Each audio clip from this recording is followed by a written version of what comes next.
Hello friends, स्वागत है आपका मेरे यूट्यूब चैनल दीप क्लासेस में, जिसमें हमारा आज का टॉपिक है यथार्थवाद का सामान्य परिचय। हमारा आज का टॉपिक स्टार्ट करने से पहले अगर आप हमारे चैनल पर नए हैं या आपने अभी तक हमारे चैनल को सब्सक्राइब नहीं किया है तो इसे सब्सक्राइब कर लें, जिससे हमारे आने वाले वीडियो के सभी नोटिफिकेशंस आप तक पहुंच सके। चलिए अब हम अपना टॉपिक स्टार्ट करते हैं। यूरोप में यथार्थवाद का आरंभ स्वच्छंदतावाद के विरोध में हुआ, क्योंकि स्वच्छंदतावादी लेखक वास्तविक जगत को छोड़कर कल्पनालोक में विचरण किया करते थे।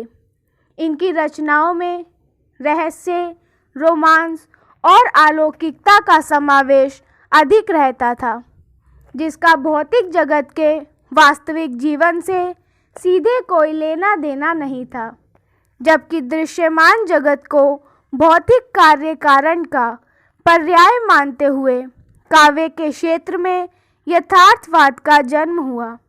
यथार्थवाद एक आंदोलन के रूप में 19वीं सदी में फ्रांस में उभरा। 1826 में मर्क्यू फ्रांसे ने यथार्थवाद की परिभाषा अपने निबंध में की।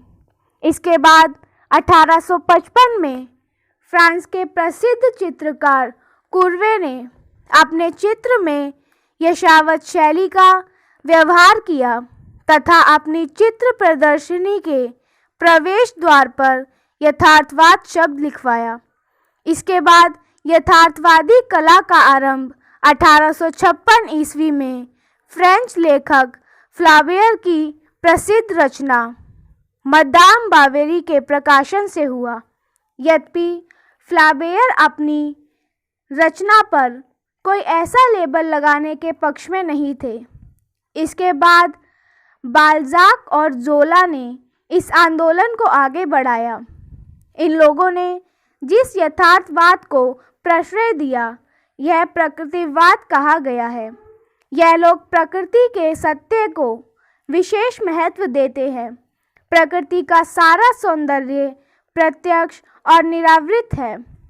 प्राकृतिक जीवन में कोई आवरण नहीं है, इसलिए इन लोगों ने मानव जीवन को भी उसकी नग्न वास्तविकता में चित्रित किया।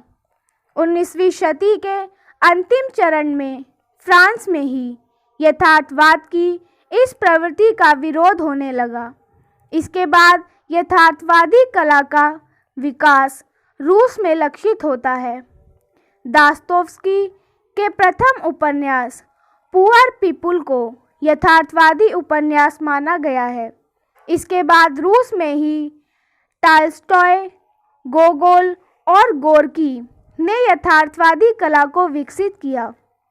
गोर्की की कृतियों में यथार्थवाद का रूप लक्षित हुआ, जिसे सामाजिक यथार्थवाद कहा जाता है।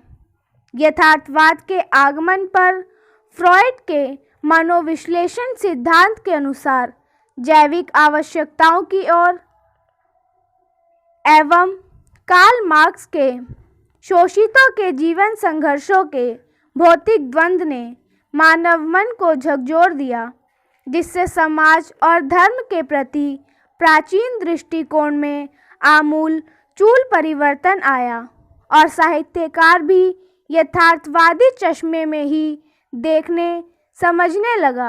यथार्थवादी आंदोलन की इस पृष्ठभूमि में जॉन लोक द्वारा प्रणीत अनुभववादी विचारधारा को भी पर्याप्त प्रभाव रहा है।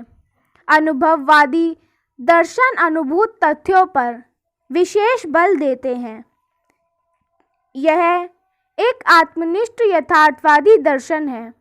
इस दर्शन से प्रभावित साहित्यकारों में देशकाल के गोचर रूपों तथा प्रतीतानुभूत रूपों के चित्रण की प्रवृत्ति का विकास हुआ, जो साहित्यकार मानव जीवन एवं समाज का संपूर्ण तथा वास्तविक चित्र उपस्थित करता है और अपने साहित्य का विषय वायवी जगत से ना चुनकर वास्तविक जगत से चुनता है। यह यथार्थवादी कहलाता है।